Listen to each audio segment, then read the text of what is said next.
পার্বত্য চট্টগ্রাম বিষয়ক মন্ত্রণালয়ের সাথে মৎস্য ও প্রাণী সম্পদ মন্ত্রণালয়ের সমন্বয় না থাকায় দীর্ঘ ৭ বছর ধরে বন্ধ খাগড়াছড়ির রামগড় মিনি মৎস্য হ্যাচারির উৎপাদন।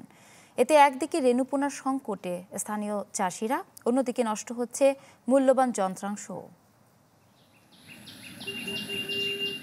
স্থানীয়ভাবে রেণু ও পোনার চাহিদা পূরণ এবং মাছের উৎপাদন বাড়াতে ১৯৮৫ সালে খাগড়াছড়ির রামগড়ের তৈচালা ছড়ায় এই হ্যাচারি নির্মাণ করা হয়। শুরু থেকেই পরিচালনা নিয়ে তৈরি হয় জটিলতা। এটি মৎস্য ও প্রাণী সম্পদ নাকি পার্বত্য চট্টগ্রাম বিষয়ক মন্ত্রণালয়ের অধীনে থাকবে তা নির্ধারণে কেটে যায় অনেক বছর। ২০০৪ সাল থেকে পার্বত্য চট্টগ্রামে মৎস্য চাষ উন্নয়ন ও সম্প্রসারণ প্রকল্পের আওতায় পার্বত্য জেলা পরিষদের মাধ্যমে কয়েক ধাপে তা চালু ছিল ২০১৮ সালের জুন পর্যন্ত। এরপর দীর্ঘ ৭ বছর ধরে অচল থাকায় নষ্ট হচ্ছে মূল্যবান যন্ত্রাংশ, ভরাট হয়ে যাচ্ছে ৩ একর জুড়ে থাকা ১০টি পুকুর। বেশিরভাগ কর্মকর্তা কর্মচারী চলে গেলেও প্রকল্প চালুর আশায় পরিত্যক্ত হ্যাচারিতে পড়ে আছেন কেবল একজন। এই হ্যাচারিতে কোনো উৎপাদন হচ্ছে না। কর্মকর্তা কর্মচারীরা যারা ছিলেন তারা এখান থেকে চলে গেছে, বেতন টেতন পাচ্ছে না। এই জন্য আমি এলাকার, সেই জন্য আমি এখনও আসি এবং কি আমাকে আশ্বাস দেওয়া হচ্ছে যে কি আমি যেন হ্যাচারিতে থাকলে প্রজেক্ট হলে এবং কি যদি কর্মকর্তা কর্মচারী নিয়োগ হয় আমি আবার চাকরিতে বহাল থাকবই।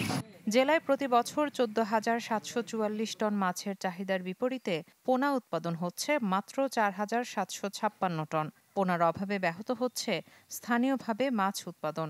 দূর দূরান্ত থেকে খুব কষ্ট করে আমাদের ভালো পোনা সংগ্রহ করতে গিয়ে কষ্ট হয় আমাদের, এবং ঘুরতে হয় ফলে পদে মানে অনেক সময় পোনা খুঁজতে গিয়ে আমাদের অনেক প্রতারিত হতে হয়। খাগড়াছড়ি আর রামগড় হ্যাচারি যদি চালু হয় আমাদের খাগড়াছড়ির বাসীরা উপকৃত হবে। আমরা পোনা নিয়ে আসি অনেক দূর দূরান্ত থেকে, এগুলো যেন আমরা কাছে পাই। এটি আসলে চালু হওয়া প্রয়োজন, কারণ খাগড়াছড়িতে পোনার মারাত্মক সংকট এবং এই সংকটের কারণেই অনেক চাষিরা এখানে উৎপাদনও অনেক কম। এই হ্যাচারি আবার চালুর লক্ষ্যে প্রয়োজনীয় ব্যবস্থা নেওয়ার আশ্বাস পার্বত্য জেলা পরিষদের। আমরা একটা বড়সড় বাজেট নিয়ে মৎস্য প্রকল্প করলে আমাদের এখানে চাহিদা পূরণ হবে বলে মনে করে আমরা আলোচনা করেছি। এটা আমরা পরিকল্পনাতে রেখেছি, অবশ্যই এটা বাস্তবায়ন করার চেষ্টা করব আমরা। বন্ধ হবার আগে শুধুমাত্র ২০১৮ সালে রুই কাতলা জাতের ২৫ কেজি রেণু ও ২ লাখ পোনা উৎপাদন করে রামগড় মিনি মৎস্য হ্যাচারি। Desk report, channel 24।